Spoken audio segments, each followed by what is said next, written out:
Hi hello నమస్తే అందరికీ. నా పేరు నరేష్. టర్కీ ఇప్పుడు భారతదేశాన్ని బతిలాడుకుంటుంది.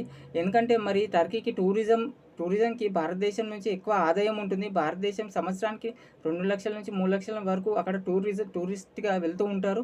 వాళ్ళకొచ్చే ఆదాయం మన భారతదేశ టూరిస్ట్ నుంచి ఎక్కువ ఉంటుంది. అది ఆగిపోయింది మనకి. ఎందుకంటే పాకిస్తాన్‌కి సపోర్ట్ చేసిర్రు వాళ్ళు. వాళ్ళు డ్రోన్స్, యుద్ధ సామాగ్రి మరి మిలిటరీని కూడా దింపి పాకిస్తాన్‌కి భారతదేశంతో యుద్ధంలో వాళ్ళకి సపోర్ట్ చేసినందుకు మనోళ్ళైతే ఇప్పుడు అన్నీ క్యాన్సెల్ చేసుకున్నారు టర్కీతోని. ఇప్పుడు క్యాన్సెల్ చేసుకుందే కాక వెన్నుపోటు పొడిచినట్టే, మనల్ని మోసం చేసినట్టే కదా. ఎందుకంటే 2023లో భూకంపం వచ్చింది వాళ్ళకి. పెద్ద భూకంపం వచ్చినప్పుడు 50,000 మంది చనిపోయారు, లక్షలాది మంది గాయాలయ్యారు. అప్పుడు ఫస్ట్ భారతదేశం ఒక్కటే స్పందించింది. వాళ్ళకి హెల్ప్ చేయడానికి ఎళ్ళింది. మన మిలిటరీ, ఆర్మీ, ఎన్‌డీఆర్‌ఎఫ్ వాళ్ళకి సాయం చేయడానికి ఎళ్ళింది. తర్వాత ఫుడ్డు, మెడిసిన్స్ అన్నీ పంపించింది. ఎంత హెల్ప్ కావాలో అంత హెల్ప్ చేసింది టర్కీకి. అట్లాంటిది ఇప్పుడు మన పాకిస్తాన్‌కి సపోర్ట్ చేసుకుంటా మన పైన యుద్ధానికి ప్రోత్సహించిందంటే మరి ఎంత మోసం చేసినట్టు.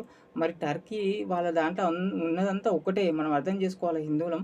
వాళ్ళ దాంట్లో ఉన్నదంతా ఒకటే. సేమ్ టైం బంగ్లాదేశ్ కూడా ఎంత మోసం చేసిందంటే, ఎంత మోసం వెన్నుపోటు అంటే 1971లో ఇందిరాగాంధీ టైంలో పాకిస్తాన్ నుంచి విడగొట్టి బంగ్లాదేశ్‌కి ఇంకో కంట్రీ ఏర్పాటు చేసింది.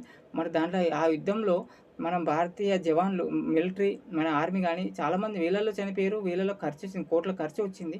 మరి ఇప్పుడేమో వాళ్ళు మిత్రదేశం అయిపోయింది. మనోళ్ళు శత్రుదేశం అయిపోయినాం బంగ్లాదేశ్‌కి. వాళ్ళేమో బంగ్లాదేశ్ వాళ్ళని పాకిస్తాన్ 30,00,000 మందిని దాకా చంపిర్రు. అత్యాచారాలు ఇవన్నీ జరిపి జరిపినోడేమో మిత్రువు అయిపోయిండు. ఇప్పుడు మనల్ని చాలా హెల్ప్ చేసి సెపరేట్ దేశం ఏర్పాటు చేసిన శత్రువు అయిపోయినాం. ఎందుకంటే వీళ్ళ దాంట్లో ఉన్నదంతా ఒకటే. అర్థం చేసుకోండి, వీళ్ళంతా ఒకటే అయితారు.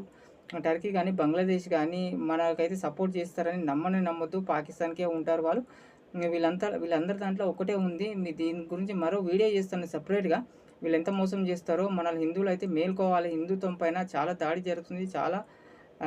చాలా ప్రాబ్లమ్‌లో పడుతున్నారు. మరి ప్లీజ్ సబ్స్క్రైబ్ చేసుకోండి. లైక్ అండ్ కామెంట్ చేయండి. యుద్ధం పైన మరిన్ని పొలిటికల్ న్యూస్ పైన అప్డేట్స్ వస్తూనే ఉంటాయి ఈ ఛానల్‌లో. ఇలా ప్లీజ్ సపోర్ట్ చేయండి. లైక్ అండ్ కామెంట్ చేయండి. Thank you.